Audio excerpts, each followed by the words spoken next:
Hello, this is Adarsh Yadav and welcome back my YouTube channel The Power of English Education by आदर्श यादव। हमारी आपसे sentence पर बात हो रही थी। आइए एक बार मैं फिर से जल्दी से आपको रिवाइज करा देता हूँ।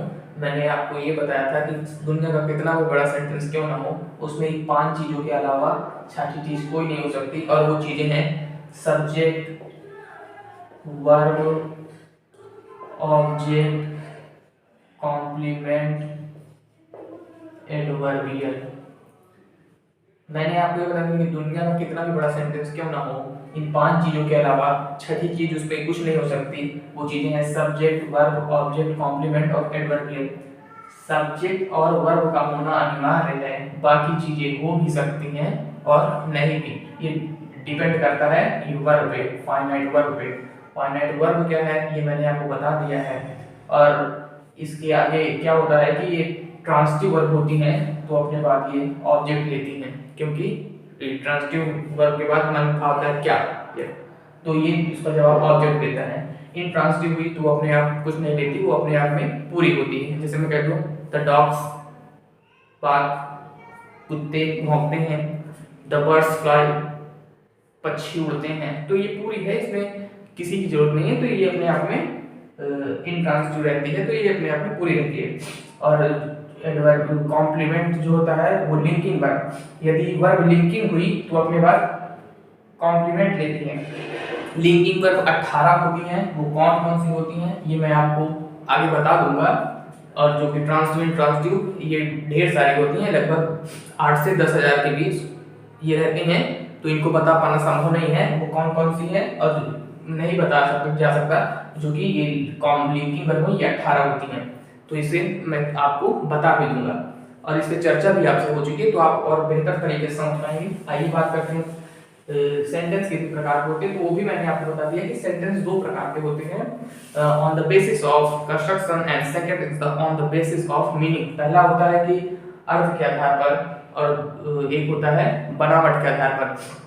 बनावट के आधार पर 4 प्रकार के होते हैं, सिंपल, कॉम्प्लेक्स, कंपाउंड और मिक्स्ड।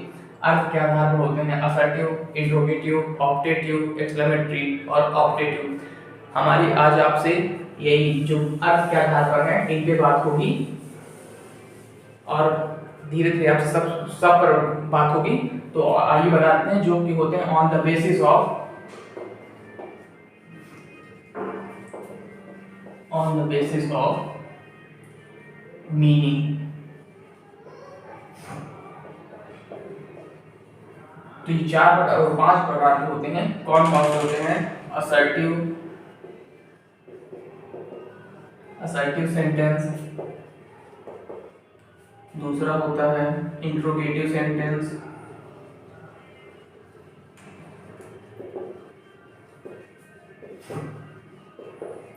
तीसरा होता है ऑप्टेटिव सेंटेंस,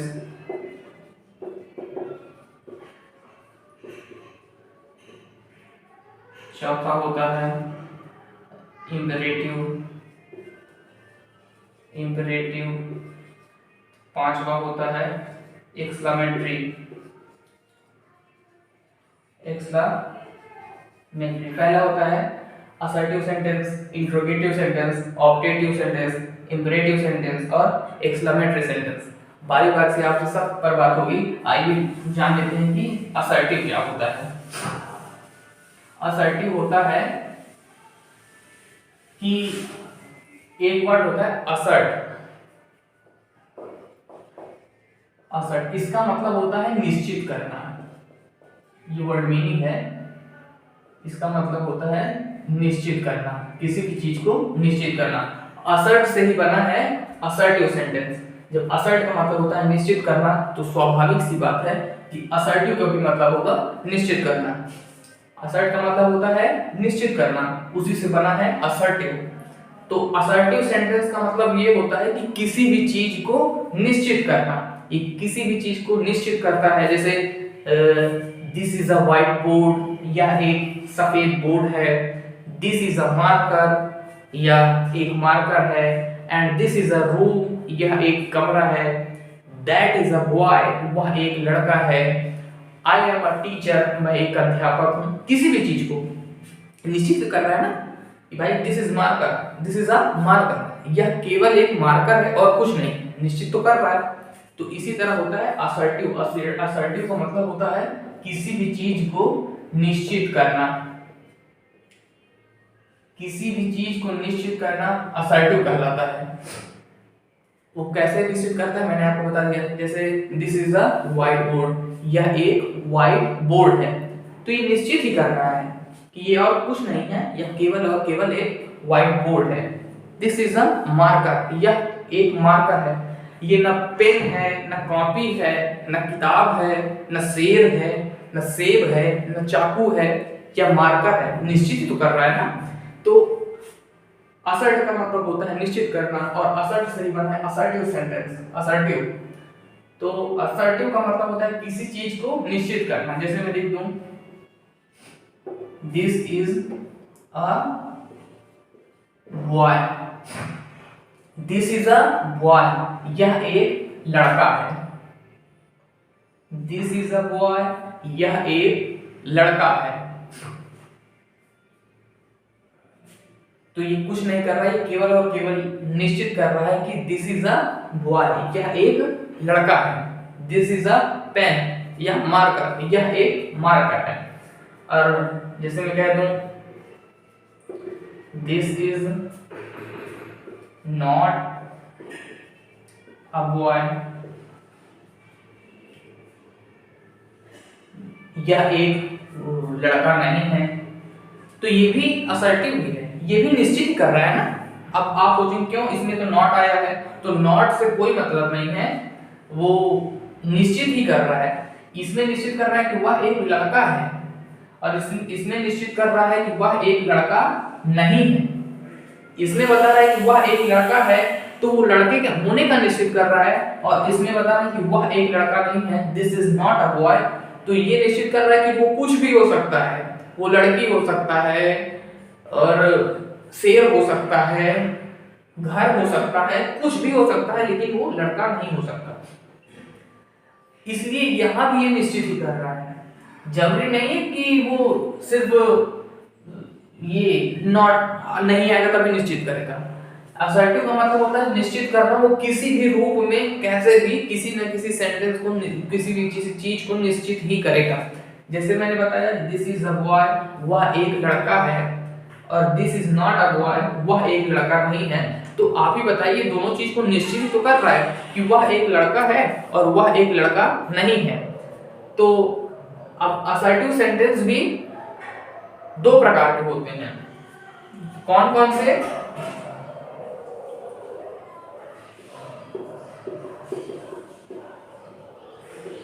अफर्मेटिव। अफर्म का मतलब होता है किसी चीज को स्वीकारना। अफर्म का मतलब होता है किसी चीज को स्वीकारना।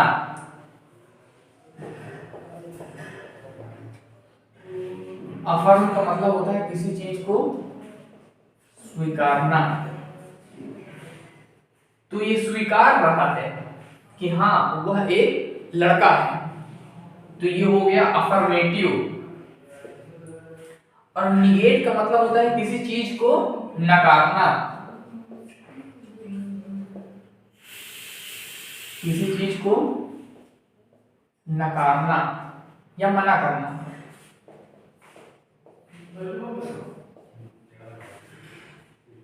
तो यहां पे ये मना कर रहा है, तो ये हो गया निगेटिव। आप देखिए मैंने ये बताया असर्ट का मतलब होता है निश्चित करना, तो असर्ट से ही बना है असर्टिव सेंटेंस। असर्टिव सेंटेंस है किसी चीज को निश्चित करना। और असर्टिव सेंटेंस भी दो प्रकार के होते हैं। एक होता है अफर्मेटिव। अफर्म का मतलब होता है किसी चीज को स्वीकारना। यदि वो किसी चीज को स्वीकार रहा है कि यह एक पेन है, यह एक लड़का है, वह एक मैदान है, तुम एक शेर हो, मैं एक डॉक्टर हूं, तो ये अफर्म कर रहा है, स्वीकार रहा है कि हाँ मैं एक डॉक्टर हूं, वह एक शेर है, तो ये हो गया अफर्मेटिव। और निगेशन, निगेट का मतलब है किसी चीज को नकारना। निगेट का मतलब होता है किसी चीज को नकारना, तो उसी से बना है निगेटिव, तो ये हो गया निगेटिव। ये हो गया ना this is not a boy.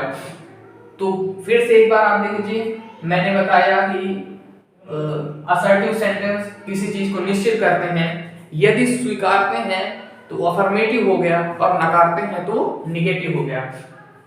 Assert से ही बना है असर्टिव सेंटेंस, अफर्म से ही बना है अफर्मेटिव और निगेट से बना है निगेटिव। असर्टिव सेंटेंस दो तरह के होते हैं, एक तो अफर्मेटिव और एक निगेटिव। यदि किसी चीज को स्वीकार रहा है तो अफर्मेटिव हो गया और किसी चीज को नकार रहा है तो निगेटिव हो गया। इतना समझ में आ गया होगा, उम्मीद करता हूं आपसे। फिर से एक बार समझ लीजिए। असर्टिव सेंटेंस का मतलब होता है, असर्ट का मतलब है किसी चीज को निश्चित करना कि दिस इज अ पेन, यह एक पेन है। और इसमें ये अफर्म कर रहा है कि अफर्म का मतलब होता है स्वीकारना कि हाँ यह एक पेन है, तो ये हो गया अफर्मेटिव। असर्टिव सेंटेंस दो प्रकार के होते हैं, अफर्मेटिव और निगेटिव। यदि ये स्वीकारे, अफर्म करे कि दिस इज अ पेन, तो ये अफर्मेटिव हो गया। This is a boy, affirmative. और मैं कह दूंगी निगेट करें, किस चीज को मना करके, this is not a pen, यह पेन नहीं है, तो ये निगेट कर रहा है। निगेट का मतलब होता है मना करना, तो वो हो गया निगेटिव। आइए आपसे आगे बात करते हैं, इतना समझ में आ गया होगा। अफर्म का मतलब होता है किसी चीज को स्वीकारना, निगेट का मतलब होता है किसी चीज को नकारना, और असर्ट का मतलब होता है किसी चीज को निश्चित करना।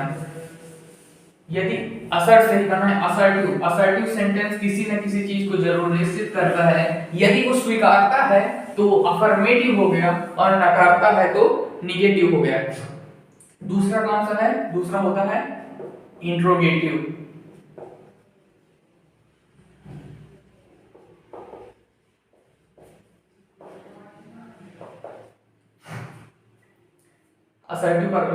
असर्टिव सेंटेंस पर आपसे बात हो चुकी है, अब बात होगी आपसे इंट्रोगेटिव पर। इंट्रोगेट का मतलब होता है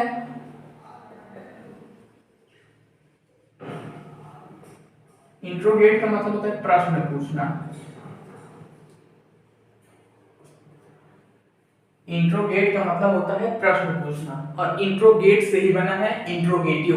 अब इतना तो आप समझ रहे होंगे कि इसमें कुछ ना कुछ पूछने का काम होता है। इंट्रोगेट से ही बना है इंट्रोगेटिव, और इसमें आप ये भी समझते होंगे कि किसी न किसी चीज को के बारे में कुछ जानकारी प्राप्त करना चाहता है, तो उसी से बना है इंट्रोगेटिव। इंट्रोगेटिव, अब जैसे मैं कह दूं कि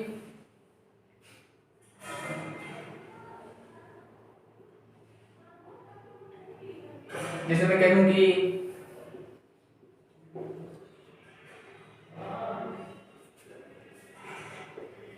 where do you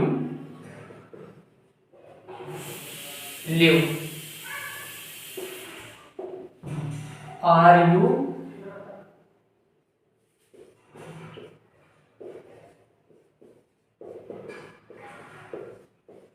play cricket,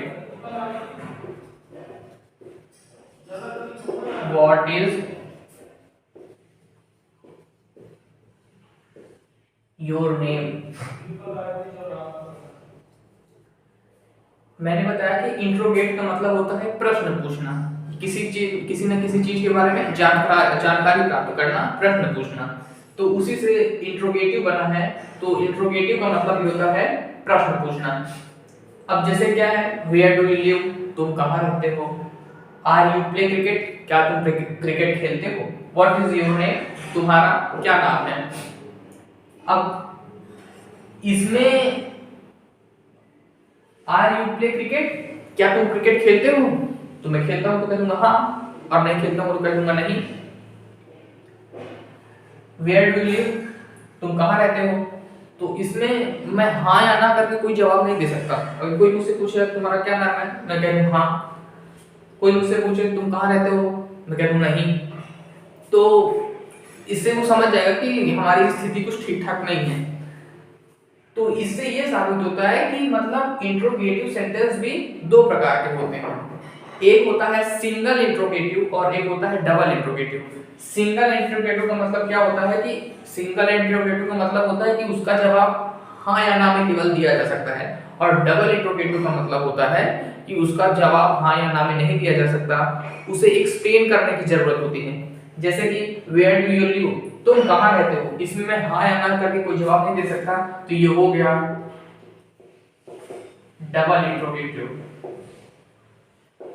और आर यू प्ले क्रिकेट, क्या तुम क्रिकेट खेलते हो, तो इसमें अगर मैं खेलता हूँ तो जाहिर सी बात मैं कह दूंगा हाँ खेलता हूँ, और नहीं खेलता हूँ तो मैं ये भी कह दूंगा कि नहीं मैं नहीं खेलता, तो इसका जवाब यस या नो में दिया जा सकता है। तो ये हो गया सिंगल इंट्रोगेटिव।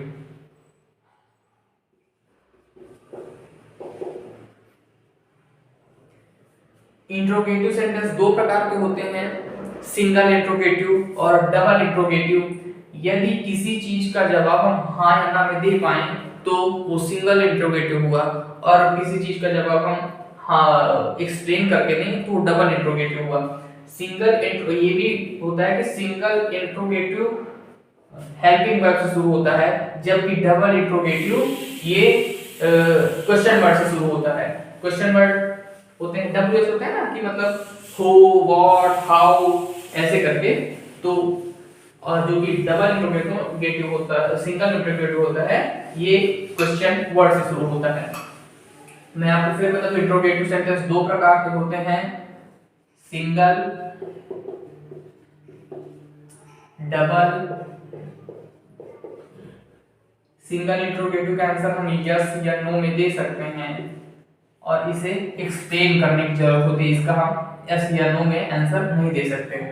इंट्रोगेट का मतलब होता है प्रश्न पूछना, इंट्रोगेट से इंट्रोगेटिव बना है, और ये भी इंट्रोगेटिव भी दो प्रकार के होते हैं, सिंगल इंट्रोगेटिव और डबल इंट्रोगेटिव। यदि हम यस या नो में सवाल का जवाब दे पाए तो सिंगल इंट्रोगेटिव हुआ, यदि हम यस या नो में किसी भी सवाल का जवाब ना दे पाए, उसके लिए हमें एक्सप्लेन करने की जरूरत हुई, तो वो डबल इंट्रोगेटिव हो गया। सिंगल इंट्रोगेटिव हेल्पिंग वर्ब से शुरू होता है, जबकि डबल इंट्रोगेटिव क्वेश्चन वर्ड से शुरू होता है। उम्मीद करता हूँ इतना आपको समझ में आ गया होगा।